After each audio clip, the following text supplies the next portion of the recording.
রাওয়ালপিন্ডিতে সিরিজের প্রথম টেস্ট শুরু হওয়ার আগে কেই বা জানতো সিরিজ জুড়ে ব্যাটে বলে দাপট দেখাবে বাংলাদেশ। অথচ মুশফিকের ১৭৫ রানের ইনিংস ও শেষ দিনে সাকিব মিরাজের স্পিন ঘূর্ণিতে সব হিসেব নিকেশ উল্টে দিয়ে ইতিহাস গড়েছে টাইগাররা। মুলতানের ২১ বছর আগের আক্ষেপ গুছিয়ে পাকিস্তানের বিপক্ষে প্রথম টেস্ট জয়ের স্বাদ নিয়েছে শান্ত বাহিনী।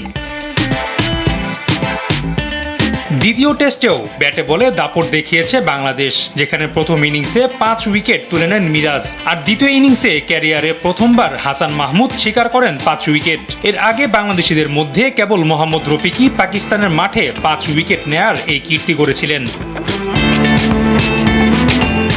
রেকর্ড ভাঙা গড়ায় কম যায়নি বাংলাদেশের ব্যাটাররাও। প্রথম ইনিংসে ব্যাট করতে নেমে বাংলাদেশ মাত্র ২৬ রানেই হারায় ৬ উইকেট। সেই খাদের কিনারা থেকে দলকে তুলে সপ্তম উইকেটে লিটন মিরাজ গড়েন ১৬৫ রানের জুটি।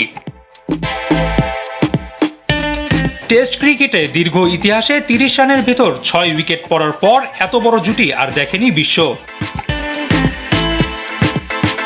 রেকর্ড এখানেই থেমে নেই। দ্বিতীয় ইনিংসে রাওয়ালপিন্ডির উইকেটে দাপট দেখিয়েছেন হাসান মাহমুদ ও নাহিদ রানা। এ দুই জুটি তুলে নিয়েছেন পাকিস্তানের ৯টি উইকেট। আরেকটি উইকেটও পেসারের দখলে, যেটি স্বীকার করেছেন তাসকিন।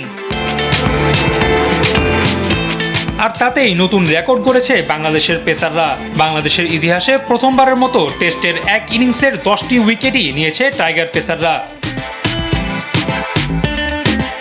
সবশেষ পাকিস্তানকে তাদেরই মাঠে হোয়াইট ওয়াশ করে সিরিজ জিতে নিয়েও নতুন রেকর্ড গড়ল শান্তরা। অবশ্য এটা বিদেশের মাটিতে বাংলাদেশের তৃতীয় সিরিজ জয়। এর আগে ওয়েস্ট ইন্ডিজ ও জিম্বাবুয়েকেও তাদের মাটিতে হোয়াইট ওয়াশ করেছিল বাংলাদেশ।